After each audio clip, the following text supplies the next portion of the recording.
Hello नमस्कार। SCERT science class 7 का lesson 3 अध्याय 3 का विज्ञान का प्रश्न हम लोग देखते हैं और समझते हैं।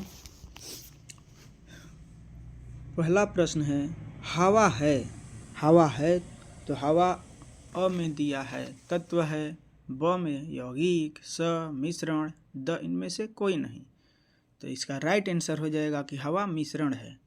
हवा क्या है तो मिश्रण है। राइट आंसर स हो जाएगा। अगला प्रश्न है, सोडियम हाइड्रोक्साइड का सूत्र है। तो सोडियम हाइड्रोक्साइड का सूत्र NaOH। राइट आंसर हो जाएगा NaOH। तीसरा प्रश्न है, द्रव में द्रव के मिश्रण का उदाहरण है। द्रव में द्रव का मिश्रण का उदाहरण है तो इसका राइट आंसर ब हो जाएगा, नींबू का रस तथा पानी। नींबू का रस तथा पानी द्रव में मिश्रण का उदाहरण है। चौथा प्रश्न है, सामान्य ताप पर द्रव रूप में पाई जाने वाली धातु है। द्रव अवस्था में पारा पाया जाता है और पारा का सूत्र Hg होता है। 5 प्रश्न है, इनका आकार व आयतन निश्चित नहीं होता। किनका आकार निश्चित नहीं होता तो ठोस का आकार निश्चित नहीं होता है।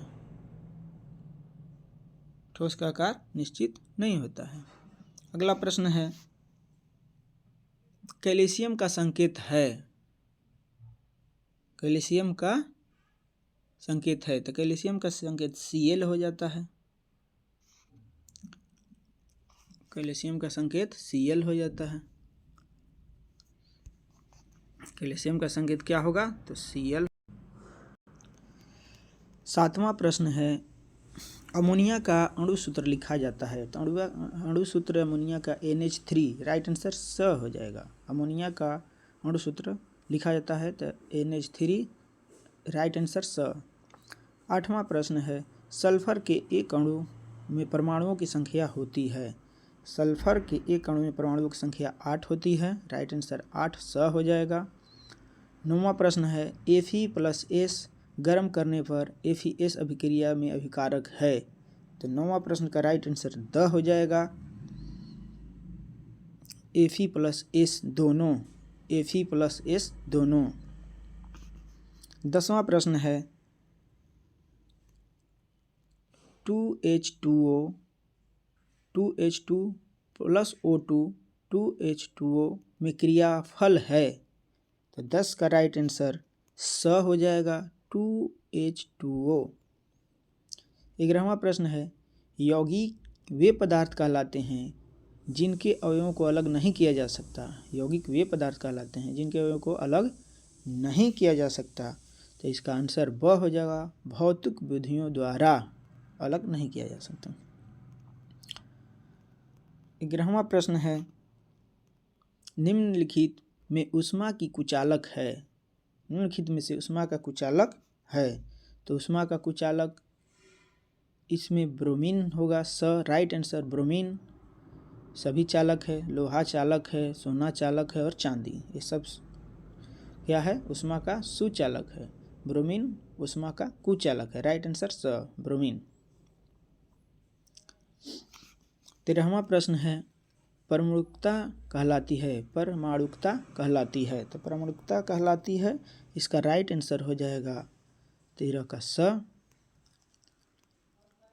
परमाणुकता क्या कहलाती है तो राइट आंसर इसका हो जाएगा स। तत्व के एक अणु में उपस्थित कुल परमाणुओं की संख्या। तत्व के एक अणु में उपस्थित परमाणुओं के कुल संख्या। 14वां प्रश्न है, जल का अणु सूत्र है। तो जल का अणु सूत्र H2O होता है। राइट आंसर स हो जाएगा। जस्ता का सूत्र है तो Zn ब। राइट आंसर जस्ता का Zn सूत्र होता है तो राइट आंसर ब हो जाएगा। फास्फोरस के एक अणु में परमाणुओं की संख्या होती है। 16वां प्रश्न हो जाएगा। तो फास्फोरस के एक अणु में परमाणुओं की संख्या होती है तो 4 होती है। राइट आंसर ब हो जाएगा। अगला प्रश्न है, निम्नलिखित में से किन पदार्थों के कणों के बीच अत्यधिक आकर्षण बल होता है। तो राइट आंसर स हो जाएगा, ठोस। स, निम्नलिखित में से किन पदार्थों के कणों के बीच अत्यधिक आकर्षण बल होता है? तो राइट आंसर हो जाएगा स, ठोस। 18वां प्रश्न है, ए एक ऐसा पदार्थ है जिसे किसी भी बर्तन में डाला जाए तो वह बर्तन आकार व आयतन ले लेता है। ए हो सकता है, तो ए हो सकता है।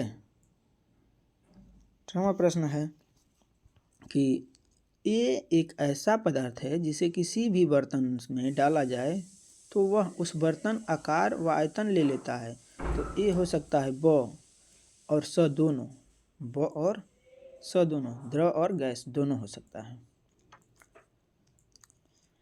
नेक्स्ट प्रश्न है, Cl2 है, Cl2 है, Cl2 क्या है? तो Cl2 एक अणु है। Cl2 क्या है? तो एक अणु है। स राइट आंसर हो जाएगा। सोना है, सोना क्या है? तो सोना अ में है मिश्रण है, ब में है तत्व है, स में है यौगिक है, द में है लवण है। तो इसका राइट आंसर हो जाएगा ब, तत्व। सोना क्या है? तो तत्व है। अच्छे से याद रखना होगा, सोना क्या है? तो तत्व है। सार्वत्रिक विलायक है, 21वां प्रश्न है, सार्वत्रिक विलायक है तो मिट्टी के तेल, दूध, तेल और जल। तो चारों ऑप्शन में राइट आंसर हो जाएगा द, जल। सार्वत्रिक विलायक क्या है? तो जल है। इस प्रश्न को याद रखना होगा। मिलते हैं नेक्स्ट वीडियो में, तब तक के लिए धन्यवाद।